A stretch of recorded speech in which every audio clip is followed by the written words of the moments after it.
Halo Sobat PB Jarum, dimanapun Anda berada, kita berjumpa kembali dalam acara Ngulik Olimpik tentunya bersama saya Yuni Kartika. Nah Sobat PB Jarum, seperti kita ketahui bahwa Chinese Taipei ini sekarang menjadi salah satu negara yang ditakuti di cabang olahraga bulu tangkis. Terbukti di Olimpiade kali ini mereka menempatkan Liang Huang Chilin di sektor ganda putra menjadi juara atau merebut medali emas. Kemudian ada Tai Tzu-ying di tunggal putri yang berhasil meraih medali perak, dan juga Chiao Tianchen sebenarnya unggulan kedua di tunggal putra namun harus kalah di babak 8 besar. Nah, saya sekarang mau ngulik-ngulik nih, ada salah satu pemain atau mantan pemain Indonesia yang kini melatih di Chinese Taipei. Nah, sudah hadir bersama saya Victo Wibowo. Victo, apa kabar? Halo, baik, Hai. kabar baik, ya baik. Ya, Sobat PB Jarum, Victo Wibowo ini juga salah satu alumni dari PB Jarum. Vic, boleh diceritain nggak bergabungnya tuh kapan sih di PB Jarum? Saya bergabung di Jarum, semestinya sih 993 ya, 3 93. tahun, terus ya 93. Terus saya ke Jakarta, Jarum Jakarta, pindah-pindah ganda, kira-kira saya sampai tahun 98. Oke, Vic, apa yang membuat Victo akhirnya memutuskan pindah ke Taiwan? Memang maksudnya sudah pengen banget jadi pelatih atau gimana tuh, Vic? Waktu itu sih belum ya, saya sempat main juga untuk bela Taiwan gitu loh. Karena waktu itu saya juga punya beranggapan main badminton itu memang nggak selamanya ya. Maksudnya saya juga pengen cari pendidikan, cari ini yang lain gitu loh maksudnya. Karena memang motivasinya pertama kali untuk sekolah ya. Saya mau cari yang maksudnya sambil bermain bisa sambil sekolah, sambil ya justru motivasinya itu saja.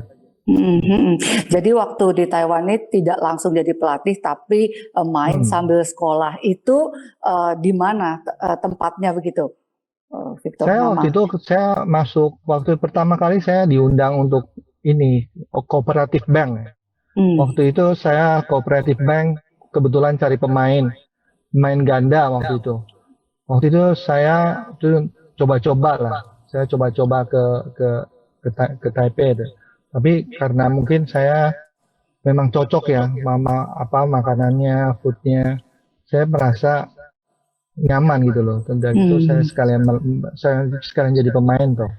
Tapi waktu itu memang di Cooperative Bank memang bukan jadi pemain saja.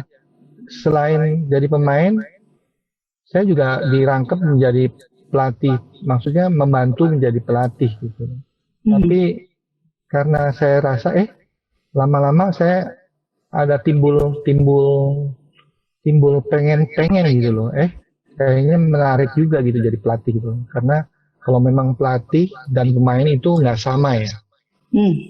Ya karena pelatih itu lebih nggak kayak seperti jadi pemain apa-apa nih mesti mempersiapkan ini. Saya merasa interesting gitu loh. Jadinya saya coba-coba begitu saya main setelah 2 tahun 3 tahun saya terus mulai cari sekolah gitu.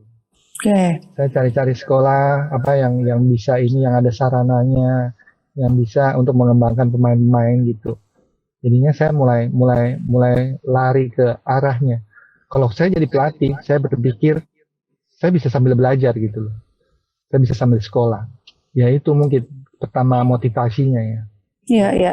Jadi menjadi pelatih sambil sekolah. Nah, akhirnya ketemunya dengan Kilung ini. Ceritanya begitu tuh, berjodohannya itu. Itu iya, jodoh. jodohnya gitu. Mulai kapan tepatnya startnya tuh, Vic? Kira-kira waktu itu saya bermain kira-kira 2002 ya. 2002 saya mulai ke Cilong High School ini.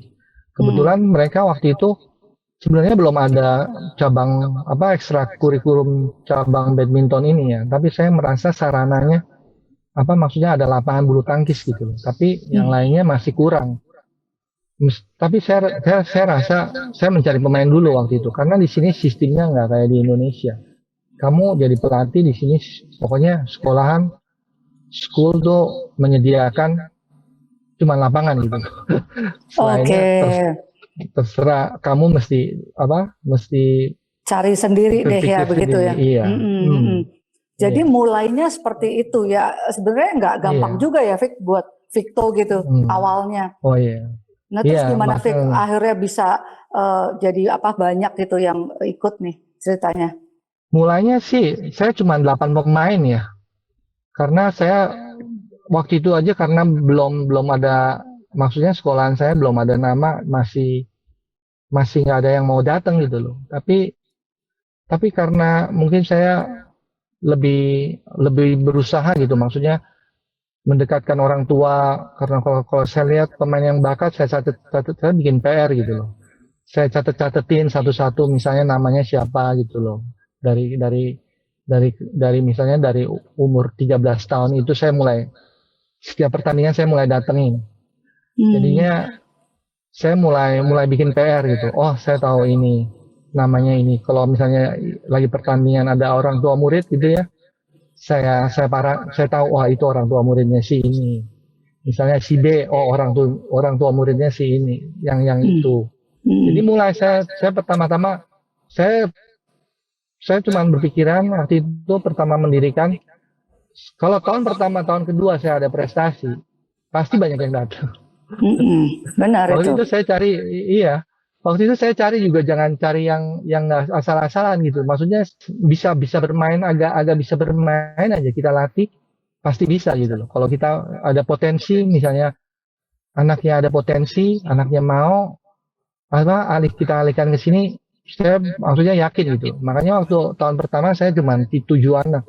Apalagi beregu kan cuma 3 single 2 double ya. Sebenarnya 7 orang cukup. Karena di sini kita beregu dan perorangan juga dibutuhkan gitu. Jadinya saya mencari 7 orang saja. Jadi tahun pertama itu saya juga mungkin ya porsir ya sampai malam waktu itu belum ada asrama kan sekolah. Jadi mungkin tinggalnya barengan sama saya. Terus saya kasih kayak sekolahan itu ya, maksudnya sekolah punya kelas, saya beliin ranjang. Jadi saya beliin ranjang, terus pokoknya ada AC aja, kita bisa istirahat gitu. Jadinya tahun pertama juga nggak nyangka gitu, tahun kedua kita bisa kayak yang kejuaraan yang paling besar di Taiwan gitu, kita bisa maksudnya juara 3 juga kita nggak merasa. Karena kan dia baru kelas 1 ya. Kalau dia misalnya udah kelas 2, pasti prestasinya juara. Kalau kita udah di kelas 1, kalau kita kelas 1 udah sampai semi, berarti kita kalau udah kelas 2 pasti juara, bener. Iya, Victor, itu kalau di Chinese Taipei itu maksudnya cara mereka mengatur kelompok umurnya itu sama nggak ya dengan di Indonesia? Kan kalau di Indonesia itu ada under 11, under 13. Ya, kalau di Chinese Taipei gimana?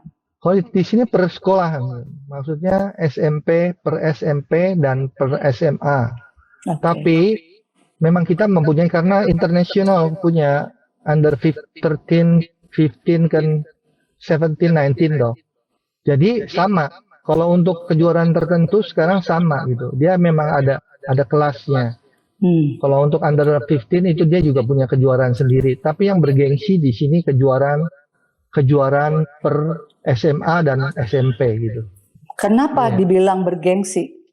Karena dia sekolahan butuh ini toh. Dia butuh nama toh. Oke. Karena cara pembinaannya ini memang melalui sekolah-sekolah gitu ya, Vic. Iya, karena pembinaannya betul. Jadi dari sekolah Victo ini, Cilong High School ini, akhirnya bisa membawa siapa aja tuh Vic yang memang terkenal gitu dari Cilong High School ini kalau sekarang ini? Yang terkenal, saya juga sebenarnya ada yang pemain-pemain ini yang maksudnya nggak terkenal banget, tapi dia prestasinya juga mendunia ya. Seperti Su Qingheng, Li Zehui. Yang paling sekarang yang mungkin yang masyarakat Indonesia kenal, Chou Diansheng. Yang Wang Qilin. Wah, ya ini mah luar biasa dong sekolahnya. Lihat aja disebutnya Liang, Wang Qilin, Chou Diansheng yang ada di Olimpiade semua itu. Wow, luar biasa, Vic. saya juga pelatih juga saya maksudnya juga bikin ya. Maksudnya karena saya punya target gini ya. Maksudnya bukan pemain yang baik saja. Jadinya ada pemain player. Saya juga maksudnya coach yang saya yang bagus sekarang yang terkenal di Taiwan itu yang tamatan sekolah saya itu pelatihnya Tai Chi Hmm. sama pelatihnya Liang itu Harry Potter. Orang Iya, iya. Indonesia pasti bilang si Harry Potter. Iya, Betul. iya benar. Mm-mm. Tuh, Iya. Sobat TB Jarum, harus dicatat tidak hanya diperlukan pemain yang Iya. hebat, atlet yang hebat, Hmm. tapi juga perlu pelatih yang hebat gitu ya, Iya. Vic ya, untuk bisa Iya. mencetak atlet-atlet yang berbakat ini menjadi juara. Nah, Vic, Iya. kalau lihat tadi Victor bilang ada Liang, Wang Chilin, Zhou Hmm. Tenchen, ini mereka pada Hmm. saat gabung itu, berarti umur mereka itu berapa pada saat itu? Kalau mereka lebih spesial ya. Waktu itu Hmm. karena sekolah saya SMA, tapi saya maksudnya juga saya waktu itu memang kalau mau mencari pemain nggak gampang ya. Memang setiap sekolah karena memang maksudnya pada berebutan gitu loh. Tapi Hmm. saya mulai dari kelas SD, kelas 6, saya mulai ini kayak pertandingan-pertandingan SD saya mulai datengin tuh. Hmm. Terus saya mulai hari Minggu saya ada libur, saya maksudnya connect orang tua muridnya gitu. Saya bantu kamu ngelatih hari Hmm. Minggu gitu. Minggu dia datang toh. Dia Minggu Hmm. datang. Jadi mulai dari SD itu saya udah bina kalau dia memang berpotensi. Hmm. Saya mulai cari ini, maksudnya mulai pendekatan. Apalagi kalau memang anaknya mau benar ya. Kalau anaknya mau benar, orang tuanya maksudnya memang arahnya ke untuk menjadi juara gitu, maksudnya untuk prestasi gitu loh. Saya mulai deketin lebih deket gitu. Oke. Misalnya minggu malam kadang saya ada waktu saya suruh datang ke tempat saya.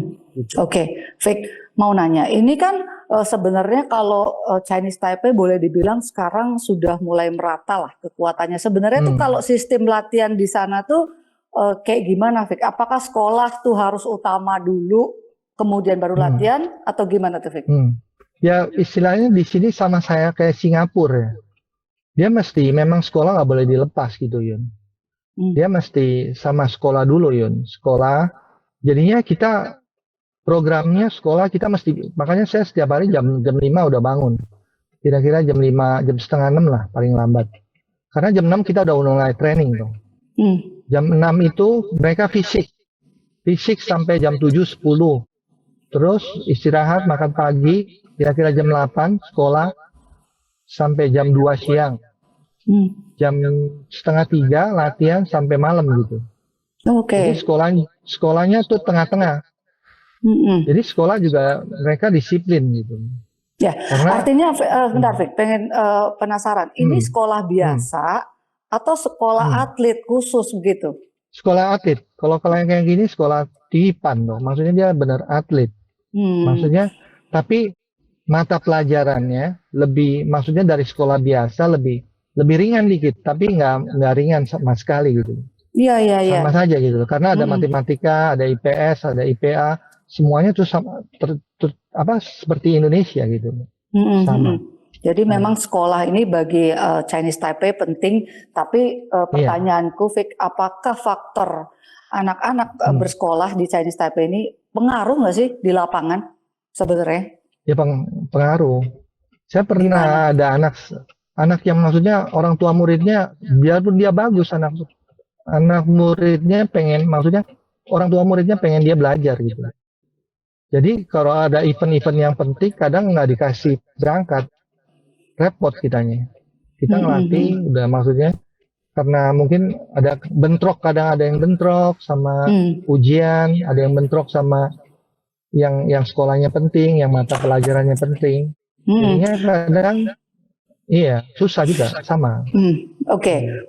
Vic, pertanyaanku tuh lebih gini, kalau dia itu sekolahnya serius, dia ada pengaruh untuk dia bermain nggak di lapangan, di dalam dia cara berpikir dan lain-lain?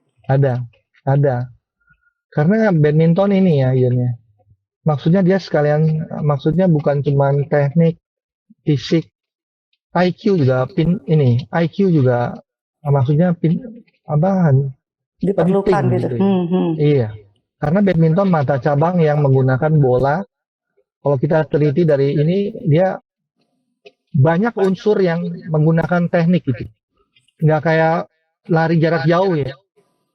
Kalau lari jarak jauh, atlet itu setiap hari lari dia udah bisa berprestasi. Tapi kalau badminton, dia membutuhkan pemikiran yang handal gitu. Logika maksudnya kapan dia menurunkan irama permainan, kapan dia masih. Dia juga setiap ini ada hubungannya dengan IQ sama anak itu sendiri. Nah, itu dia Sobat PB Jarum, ternyata jadi atlet tuh nggak gampang ya, karena ini permainan dinamis begitu ya, Fik. Jadi kecepatan berpikir juga sangat diperlukan. Oleh karena itu Chinese Taipei badminton memilih sekolah ini menjadi hal yang wajib untuk diikuti. Oke, mengerti. Nah, pertanyaan selanjutnya, apa yang membuat Chinese Taipei sekarang dari hanya katakan tunggal putri aja nih, satu Tai Tzu Ying, muncul lagi Zhou Tenzhen, muncul lagi sekarang Liang Wongqilin. Apa sih yang bikin Chinese Taipei maju menurut Victor? Menurut saya sih ini ya, dia pembibitannya ya. Sekarang kan mulai memang dari ini, tapi kalau saya lihat ya, sebenarnya yang paling penting itu umur 13 sampai 18 tahun ini. Mesti penanganan yang handal, mesti yang penanganan yang profesional. Maksudnya Victor itu umur krusial yang harus benar-benar ditangani dengan baik ya? Iya, umur 13 until 18 ya. Apanya dia skillnya, keseimbangan tubuhnya, dasarnya, basicnya mesti bagus Yun. Mereka kita udah teliti sampai sini udah 9 tahun yang lalu ya. Makanya kita keluar yang baru-baru ini yang juara seperti Wang Sue juga. Memang terbukti ya gitu ya.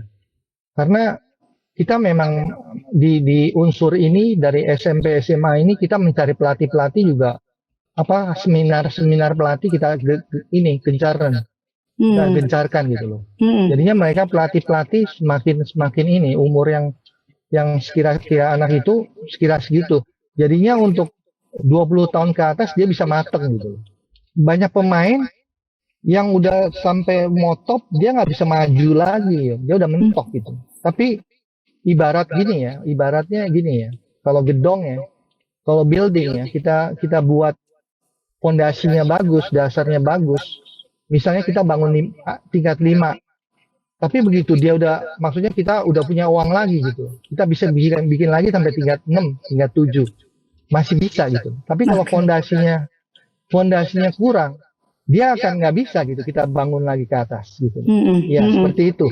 Oke, ini benar-benar ini ya good insight begitu. Artinya memang 13-18 ini sudah tidak ada tawaran lagi. Ini harus bagus basic secara teknik, footwork, fisik, keseimbangan, langkah.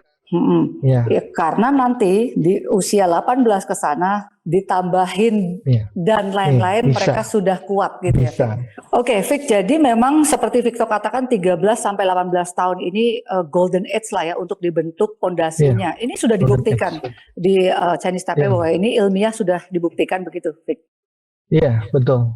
Karena kalau dia memang basicnya bagus, umur segini ini kita dia bukan cuman basicnya ya, maksudnya dia nantinya bisa nggak ada mentoknya gitu, bisa ditingkatkan lagi tekniknya, kecepatannya, bola pukulannya, karena pukulan itu juga nantinya bisa dari keseimbangan tubuhnya dia loh, maksudnya banyak bergunanya dia kalau memang itunya bagus, keseimbangan tubuhnya bagus, dia maksudnya tidak mudah cedera loh.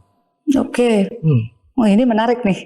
Jadi Victor bicara soal balancing tentang body begitu ya. Keseimbangan tubuh ini pengaruhnya banyak. Begitu ya, Vic? Iya. Betul. Oke. Dia bisa membuat pukulan lebih efektif dan gerakan kemudian tidak gampang cedera. Ini penelitian dari sport science-nya Chinese Taipei atau seperti apa, Vic? pertama ya memang penelitian ya. Kedua memang mungkin saya juga sekolah dalam ini ya, maksudnya emang sekolah dalam bidang ini ya. Memang sudah terbukti gitu loh. Bukan untuk dari cabang bulu tangkis saja. Misalnya yang bola chole. Chole itu artinya justru yang menggunakan bola.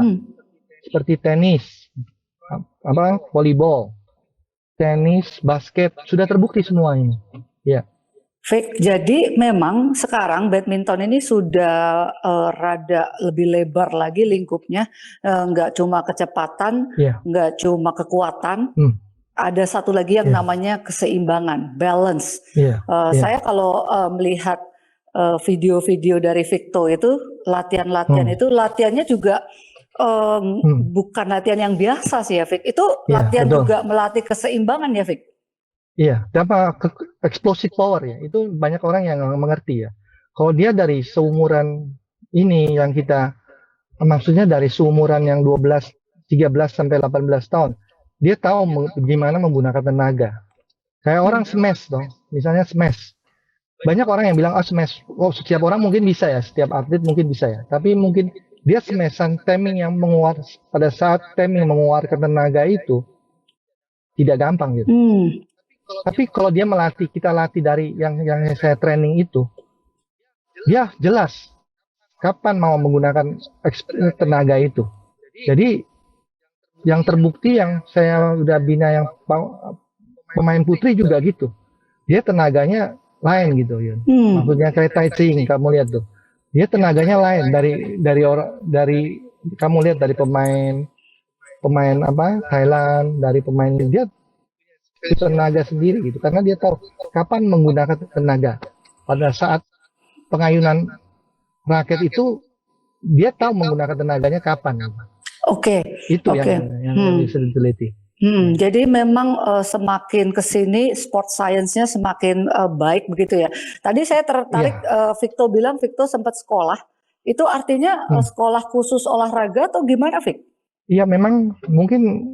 Iya, saya sekolah ambil master ya di sini yang SES, maksudnya sekolah olahraga. Dalam sekolah itu juga saya kayak pukulan smash juga dia kayak ada komputer gitu, ditempelin, diteliti gitu. Maksudnya mendetail. Dia mendetail banget gitu. Tenaga, misalnya tenaga paha dalam, paha luar paha, bagaimana cara trainingnya gitu loh. Misalnya ini, jadinya setiap pemain kayak pemain bulu tangkis ya. Itu cabang bulu tangkis itu orang bilang aneh. Kenapa aneh? Kayak dari betis, dari kaki ankle sampai kecuali leher ya. Itu nggak dilatih. Semuanya harus mesti dilatih toh. Dari tangan kecuali kamu punya pegangan raket kanan ya. Tangan kiri saja kalau kita weight training mesti dilatih toh. Karena mesti balance toh. Tapi cabang bulu tangkis seluruh anggota tubuh dari bukan perut saja, pinggang semua, paha dalam, paha luar, bagian-bagian tertentu itu mesti di training gitu loh. Jadinya kita meneliti yang terakhir itu yang paling berguna malah keseimbangan tubuh. Ngerti. Jadi karena semuanya harus bergerak dalam waktu yang bersamaan, pada akhirnya keseimbangan tubuh dan timing kapan mengeluarkan tenaga untuk memukul itulah yang menjadi terutama. Waduh, ini berat nih. Omongan kita kali ini berat nih, Vic. Victo, ini sejak kapan Taiwan mulai mengembangkan hal-hal seperti ini? Ini sangat detail ya menurut saya. Maksudnya kalau Victo bilang tadi latihannya pun terukur ya. Karena maksudnya kan ada komputer yang bisa melihat ini sebenarnya kekuatan sesungguhnya berapa sih di setiap ini anggota badan. Ya, silakan. Sejak kita meneliti Tai Chi Tai Chi. Kita memang punya prospek buat dia. Karena dia memang pertama memang punya potensi ya. Kita coba untuk latihan ini. Ya nyatanya ya gitu. Itu the best toh. Berarti saya boleh bilang perkembangan sport science di Chinese Taipei ini maju luar biasa dong, Vic. Iya, betul. Sekarang saya mengerti, Vic, kenapa Chinese Taipei ini satu demi satu, sektor demi sektor, mereka mulai punya pemain-pemain yang hebat. Contohlah, Liang Wangchilin, kita lihat dalam 2-3 tahun di belakang, masih Iya, belum masih belum. bagaimana. Iya. Tapi lihat mereka Hmm. Januari lah 2021 Hmm. 3 pertandingan 4 tambah Olimpiade, kualitas. Kita bicara kualitas ya, Fik. Kualitas pukulan, kecepatan itu benar-benar kita lihat mereka itu beda dari tambahnya lagi tenaga pukulan, tenaganya lebih keras. Karena keseimbangan tubuh yang bagus. Dia mempunyai keseimbangan tenaganya semakin berfungsi. Ya, Fik, itu. bukan lebih keras ya, keras banget. Keras banget, cepet banget. Itu kayak apa ya? Kalau harus lihat Olimpiade ini pasangan lain seperti kalah beradu, kalah cepet dan juga kalah kuat gitu, Fik. Betul. Wow, Ya, luar biasa sih. terlebih lagi memang kita belakangan juga tekniknya juga karena kita juga meneliti banyak pemain ya. Tapi kita bikin PR-nya juga disatukan gitu loh. Karena saya yakin seluruh pemain, maksudnya seperti Denmark terus Korea, China punya karakter sendiri. Tapi kita punya campuran gitu. Kita memasuki ke mereka untuk campuran dari karakter pemain setiap negara. Oh, oke. Jadi mengambil hal-hal yang baik dari setiap negara untuk kemudian dipakai begitu ya. Dipakai untuk strategi dan tipe permainan dia kita masukin gitu. Jadi yang intinya kita keseimbangan semua tenaganya kita proses, tapi kita campur tekniknya. Memang nggak sengaja, maksudnya memang kalau dilihat memang prestasi ini sebelum waktu Olimpiade saya pernah di alumni memang saya lihat wah ini anak kok jadi kayak gini, saya juga kaget. Sebelum Olimpiade kan saya udah bilang wah ini Taipei ini ada kesempatan ya kan. Waktu itu saya pernah bercanda di alumni, saya bilang wah ini Taipei siap-siap aja, hati-hati aja yang kalau ketemu Taipei. Iya, Sobat PB Jarum, memang ini mantan pemain ini punya grup WhatsApp ya, namanya alumni PB Jarum. Ini kita banyak diskusi nih. Nah, salah satu memang ada Victo di dalamnya yang sering sharing apa yang terjadi di Chinese Taipei. Karena saya nggak suka nganggur, Yom. Karena saya cari kesibukan terus ya. Oke, Fik, berarti masih ada yang pengen ditanyakan. Tadi pagi fisik terus sekolah. Kalau sore itu latihannya berapa jam sih? Wah, mereka kira-kira jam setengah 3 ya. Setengah 3 sampai jam 6.30. Jam 2.30 sampai 6.30. Tapi istirahat sebentar malam jam 8 sampai jam 9. Satu. Itu cuman jam 8 malam sampai jam 9 malam itu cuman skill.